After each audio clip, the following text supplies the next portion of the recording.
Hi Air Signs, Gemini, Libra, and Aquarius. Welcome po sa ating channel. At ito ay yung Daily Gabay Tarot Love Reading for September 14, 2023. Please be reminded that this is general reading po. So, maaari kayo makarelate o hindi. Just take what resonates. Gamitin ang reading na ito bilang gabay lamang. Balik po kayo dito bukas para sa ating Daily Gabay Tarot Love Reading for September 15, 2023. Please like, subscribe, and click bell button para updated po kayo sa Daily Tarot Reading natin. Maraming salamat po. Earth signs, Taurus, Virgo, and Capricorn.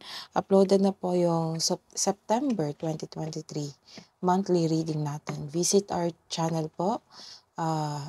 Scroll nyo lang po. Andun po yung separated. Oo. Yung separated po yung Taurus, Virgo, Capricorn monthly reading po. Ngayong 2023, September 2023. Maraming salamat po. Spirit guys, ano po ang ganap today para sa mga single po? Gemini, Libra, and Aquarius.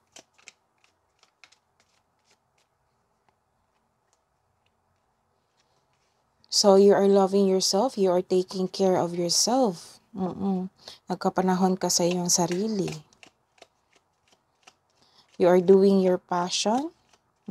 Busy ka sa passion mo ngayon. Ilan sa inyo nagpaganda? Oo. Nagkaroon ng beauty application. So, this is a second card na busy kayo ngayon sa inyong passion. May ilan din sa inyo, nagkaroon din ng ka-date. You like each other. Pero sa ngayon, you are getting to know each other stage pa. So, ini-enjoy nyo both yung moment ng date nyo. Kinikilala nyo sa isa't isa. Sa mga may relasyon, ilan sa inyo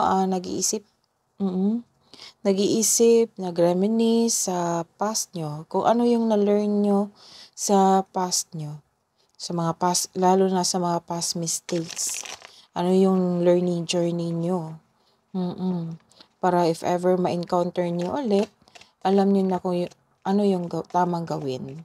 So, oo nga, these two cards, nagsasabi po na nagre-reflect kayo. Nagre-reflect kayo, nag-reminisce kayo, iniisip niyo yung learning journey niyo sa past, ano yung natutunan niyo.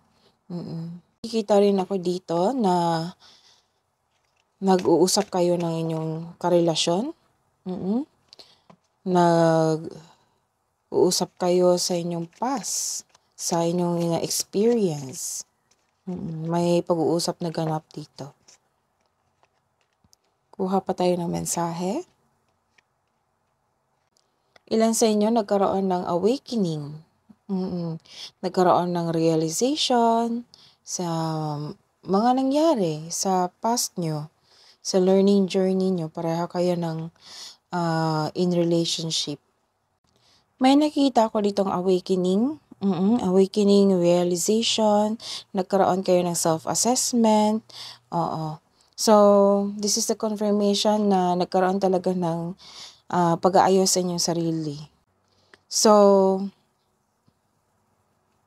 accept your mistakes na nangyari sa past mo. Oo, patawarin mo na yung sarili mo. Forgive yourself, forgive the situation.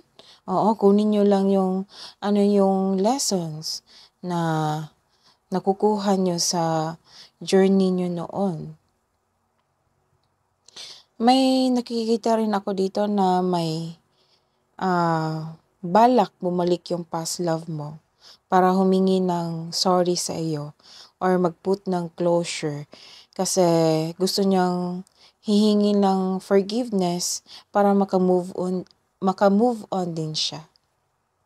So, this is a reverse card. Nagkaroon po kayo ng... This is the second card na nagkaroon talaga ng mensahe na may balak talaga yung ex mo na maghingi ng sorry sa'yo. Kasi na sa sobrang guilty niya, na gusto niyang humingi ng sorry sa'yo, siguro hindi siya maka-move on, hindi makatulog sa bawat gabi kasi nakokonsensya na siya. So, hihingi siya ng sorry. So, this is the confirmation. These two cards ay bibigyan ng confirmation na hihingi talaga siya ng sorry sa'yo. Hindi balak. Gagawin niya talaga yan. Dahil siguro nakita niya na masaya ka, na wala siya. Minsan ganyan din ng tao eh. Pag nakikita niyo yung ex niya na masaya, parang hindi siya kampante. Gusto niyang masaya rin siya. So this is a reverse card sa mga may relasyon. Nagkaroon kayo ng burnout or lack of confidence. Why? Bakit naman? Nag-uusap naman kayo dito. So, ilan sa inyo ang couple na ito ay nagka-problema sa kaperahan o sa trabaho. So, nagkaroon ng lack of confidence. Mas nangingibabaw yung worries mo, yung takot mo for taking this work into next level. So, nagkaroon din ng disbalance sa inyong kaperahan, sa inyong ipon. You are feeling burned out. Nagkaroon kayo ng anxiety. So, this is a reverse card. Nagkaroon po kayo ng confusion. This is the second card. Nagkaroon kayo ng confusion. Hindi kayo makapagdesisyon towards your money and career.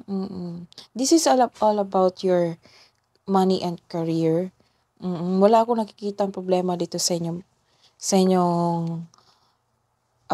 karelasyon, sa inyong relasyon. Problema lang sa inyong ipon. Opo. Nagkaroon ng balakid din na gusto mong lumaban pero napaghinaan ka ng loob. Mas pinapaniwalaan mo yung bagay na hindi totoo. So, fact check muna. May nakikita rin ako ditong ma-pride na tao o di kaya kalaban ang sarili. Sinisisi mo ang sarili mo dahil sa mga pangyayaring ito na nagkaroon ng disbalance. This card tells you to clear up any hurt feelings. Maaring mabigat ang loob mo ngayon. Oo. Kailangan natin clear up any hurt feelings. So, move forward. Let's see.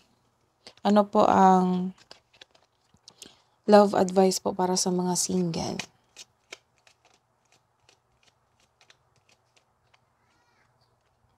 Be bold, don't be afraid to stand out. Sa mga may relasyon, hingi po kami ng advice po. Rejoice, embrace your loving connection and rejoice. Ano po yung hidden truth? Hingin natin yung kay ex. At sa gusto mong sabihin sa kanya.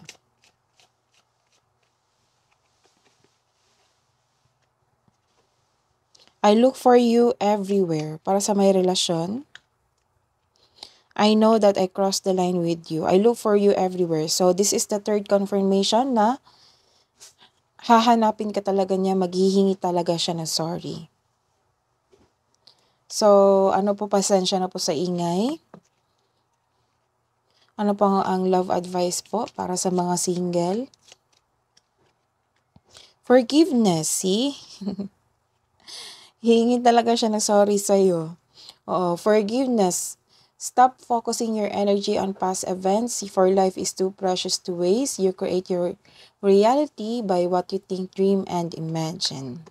Sa mga may relasyon, grabe yung energy ng ex mo, no?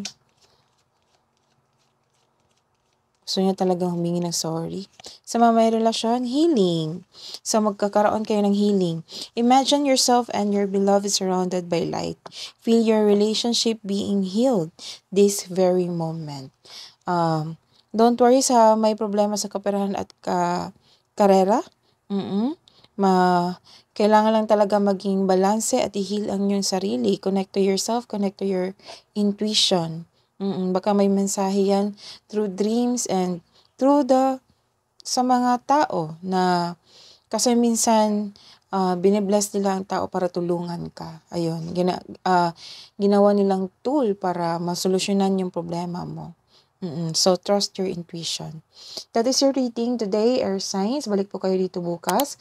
Please like, subscribe, and click bell button for notification para po updated kayo sa daily tarot reading natin. Maraming salamat po.